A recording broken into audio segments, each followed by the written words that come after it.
penses acheter un iPad Pro mais tu sais pas encore vraiment quels accessoires acheter en plus. Alors que tu sois un créatif, un artiste ou un étudiant un petit peu plus classique, c'est-à-dire addict de Word et PowerPoint, on va voir quels sont les meilleurs accessoires pour ton iPad Pro.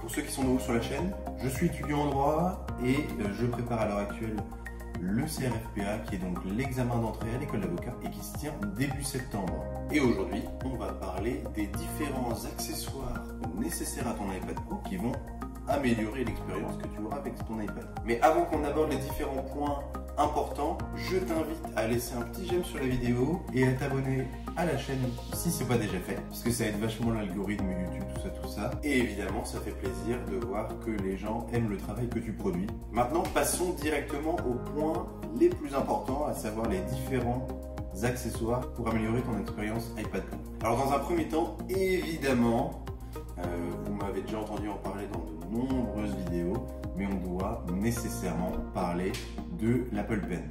Donc évidemment, ce que je vais vous dire, c'est que l'utilité de l'Apple Pen va évidemment dépendre de l'utilisateur lui-même. Pour les étudiants qui sont orientés design ou architecture, pour moi l'Apple Pen c'est un outil qui est absolument indispensable. Et concernant les applications, je suis pas un grand artiste et je suis pas reconnu pour ça, mais les applications qui reviennent souvent sont notamment Procreate et évidemment le grand classique, le Adobe Photoshop. Mais bon, je pense que vous connaissez déjà tous. Maintenant, pour les étudiants un petit peu plus classiques, c'est-à-dire ceux qui, jusqu'à l'heure actuelle, pouvaient se servir tout simplement d'un ordinateur plus classique avec juste un clavier, l'Apple Pen peut être utile pour prendre en note le cours en amphi, donc ce que dit d'intéressant le prof, pour surligner les cours une fois que tu es arrivé chez toi, et évidemment pour préparer les exercices que tu as eu à faire en TD pour la semaine suivante. Alors personnellement, je trouve que l'Apple Pen, ça apporte un petit peu plus de précision dans ton utilisation de l'iPad Pro, parce que c'est vrai que c'est super sympa de pouvoir tout faire au toucher du doigt, comme ça sur l'écran, comparé à un ordinateur, mais des fois tu as envie, donc par exemple quand tu fais du montage vidéo, tu as envie que ce soit un petit peu plus précis, que ce soit à la seconde près ou à la demi-seconde près, et c'est vrai que cet accessoire va t'apporter un petit peu plus de précision. Ça va t'apporter la précision que peut t'apporter une souris dans une structure un petit peu plus classique d'un ordinateur avec souris et clavier. Donc ça c'est très intéressant. Alors évidemment le point négatif, comme souvent avec les produits Apple d'ailleurs, ça va être évidemment son prix, puisqu'on est à presque 120 € pour cet accessoire il me semble. Mais je pense que ne pas acheter cet accessoire, c'est faire une croix sur la possibilité de bénéficier de l'expérience complète de posséder un iPad Pro. Donc clairement, je le recommande à fond. L'Apple Pen, c'est top. Après avoir parlé de l'Apple Pen, maintenant on va parler protection de ton iPad Pro. Alors deux choses qu'on doit nécessairement aborder ici.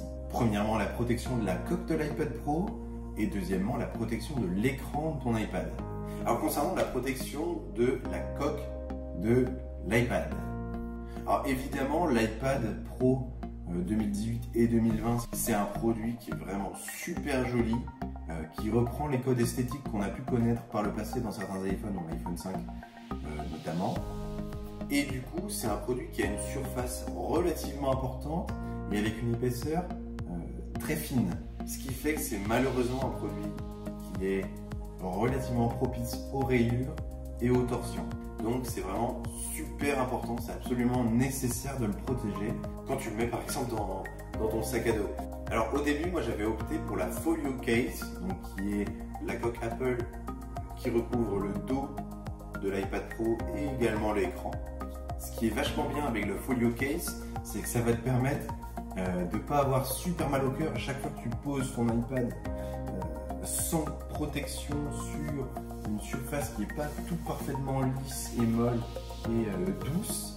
Tu vas pas te dire putain je vais défoncer mon iPad, il faut absolument pas que je le bouge et quand je le lève je vais le lever exactement perpendiculairement au sol parce que sinon je vais faire des rayures, tu vois.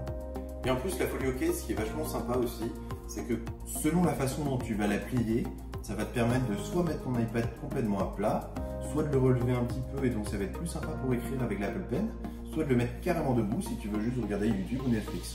Donc oui, concernant une protection de l'écran. Alors personnellement, moi j'en ai pas trouvé l'utilité jusqu'à aujourd'hui, parce que je fais relativement attention à mes affaires, et c'est pas forcément mon genre d'aller avec du papier de verre sur l'iPad Pro, sur l'écran de l'iPad Pro pour voir si ça va l'abîmer ou non.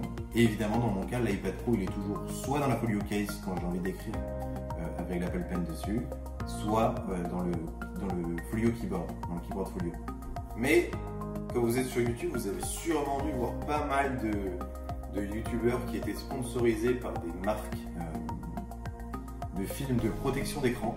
Alors personnellement, je ne vais pas vous donner mon avis là-dessus parce que je ne l'ai pas personnellement testé et j'ai envie que ma parole ait une certaine valeur quand même, pas juste vous dire de faire quelque chose alors que je ne l'ai pas testé personnellement. Les retours que j'en ai eus sont plutôt bons, mais par acquis de conscience, je préfère pas vous le recommander à l'heure actuelle tant que j'ai pas mis mes mains dessus.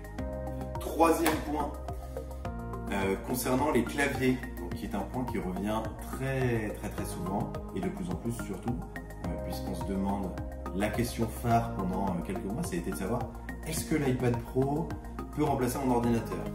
Donc évidemment que la question du clavier était primordiale.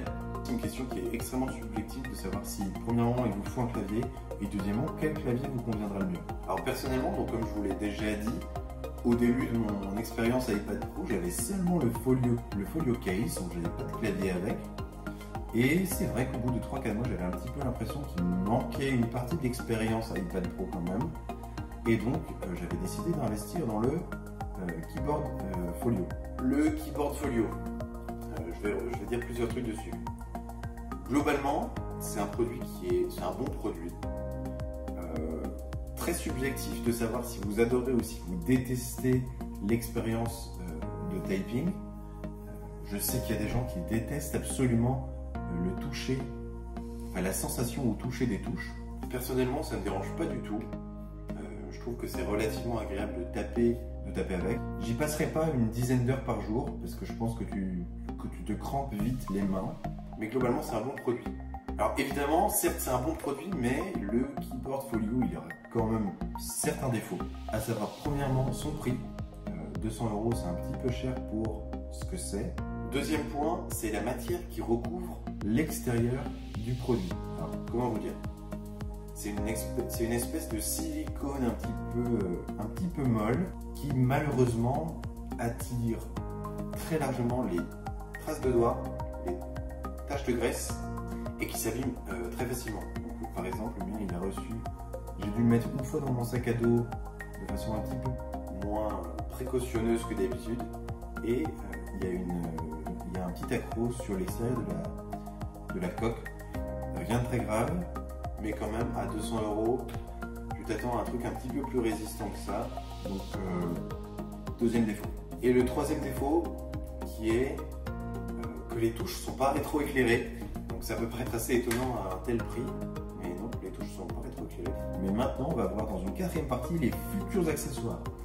Ceux auxquels je pense quand je me dis tiens, j'ai envie d'apporter des changements à mon setup iPad Pro, qu'est-ce que je vais faire, qu'est-ce que je vais acheter, etc. Alors, évidemment, globalement, les deux des produits qui m'intéressent énormément, ce sont les nouveaux claviers, donc, que sont évidemment le Magic Keyboard, que vous connaissez nécessairement si jamais vous avez fait quelques recherches sur votre iPad Pro, et un produit qui est sorti plus récemment, qui est le clavier de Logitech. Et alors Logitech, moi c'est une marque que j'adore. Mais oui, donc premièrement, le Magic Keyboard. Alors, j'ai pensé investir dans celui-là une fois qu'il a été sorti, mais finalement, j'ai jamais réussi à justifier les 350 € à dépenser dans un clavier, alors que j'avais déjà un clavier qui était fonctionnel avec l'iPad Pro, à savoir le Keyboard Folio. Alors, c'est pas seulement le clavier qui m'attire, quand bien même c'est vrai que les retours qui ont été faits sur ce clavier sont que c'est un excellent clavier. On a l'impression de revenir au vieux clavier des MacBook Pro des années 2015 et précédentes. Et évidemment, le trackpad. Alors on sait très bien que Apple et les trackpads, c'est juste les grands chefs, les grands Manitou de l'expérience trackpad. Et donc c'est vrai que c'est un truc qui m'intéresse et qui me gratte toujours. Et deuxièmement, le keyboard de Logitech. Donc comme je vous l'ai dit, moi c'est une marque que j'aime beaucoup. Je trouve que les produits qui sortent sont top. La qualité est géniale. Et alors, attention, il y a deux claviers Logitech pour l'iPad Pro, il y a celui sans trackpad et celui avec trackpad. Donc évidemment, c'est celui qui est avec trackpad qui attire mon attention, puisque c'est un compétiteur direct du Magic Keyboard. Alors, le keyboard de Logitech, il va avoir très grand avantage sur les concurrents hors Apple, donc par exemple Bridge, puisqu'il va pouvoir se servir de trois petits connecteurs que vous voyez au dos de l'iPad. Donc ils sont des connecteurs propriétaires et contrairement à ses concurrents, eh bien ça marche pas en Bluetooth, mais ça va en fait envoyer l'information à travers ces connecteurs propriétaires au dos de l'iPad. Donc ça va lui permettre d'avoir un temps de réponse sur le trackpad qui est identique à celui qui est sur le Magic Keyboard. Et deuxième point assez important, tu vas pas avoir à t'embêter à savoir si ton clavier est ou non rechargé, puisqu'en fait l'énergie pour venir activer ton clavier, ça va venir directement de la charge de ton iPad. Alors le petit point noir comparé au Magic Keyboard, ça va être notamment qu'il n'a pas de connecteur USB-C sur le côté qui vont pouvoir permettre son chargement. Mais l'énorme avantage du clavier Logitech, ça va être son prix qui est à seulement 160 € avec trackpad, avec des vraies touches qui sont rétroéclairées. Quand vous voyez que le keyboard folio il est à 200 balles. Donc j'espère que vous avez trouvé cette vidéo sympa. N'hésitez pas à vous abonner, à laisser un commentaire sur quel accessoire vous intéresse le plus et évidemment à laisser un j'aime sur la vidéo. On se retrouve la semaine prochaine. Allez, salut!